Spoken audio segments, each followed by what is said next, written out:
Busuknya. Kita orang dapat. Busuknya.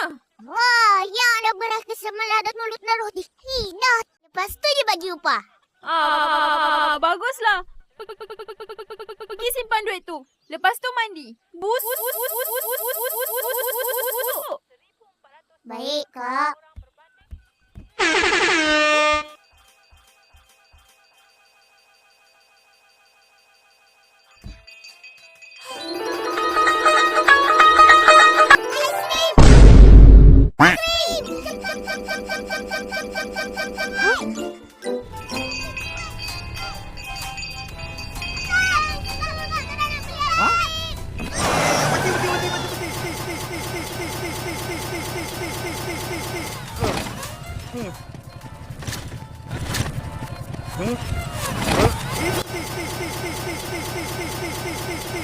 Din, aiskrim apa? Kau nak yang mana?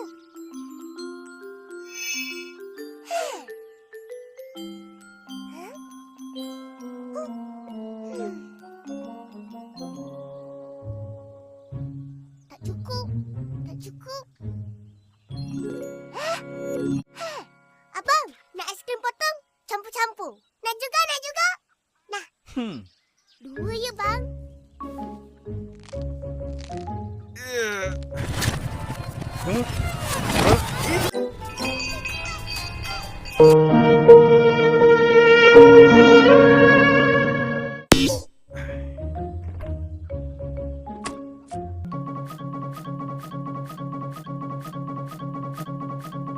Two hours later.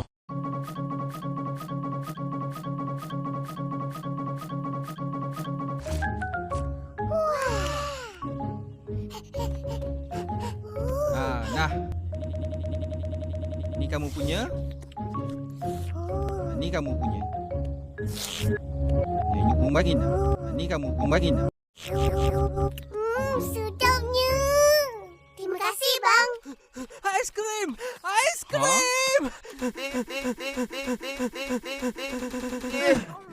Kenapa? Dah berhenti. Aiskrim Metro Pop satu. Metro Pop tak ada stop, tak ada stop, tak ada stop, tak ada stop, tak ada stop, tak ada stop, tak ada stop, tak ada stop, tak ada stop, tak lah bang. Depan baru.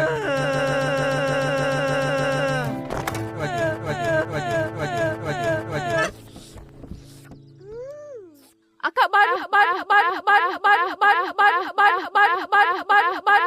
baru je cakap tadi suruh simpan. Dah pergi beli aiskrim. Habislah.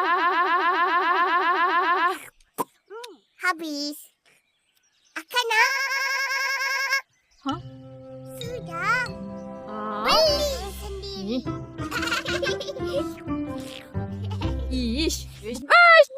Next bahan olah. Nap ni siapa benar? Udah pada ngandes nak. Tak susah pun. Tolong aku, dapat satu. Oh, kalau rasa senang, akak cabar korang. Simpan RM1 seorang dalam minggu ni. Boleh? Kalau dapat, Akak tambah lagi si aiskrim.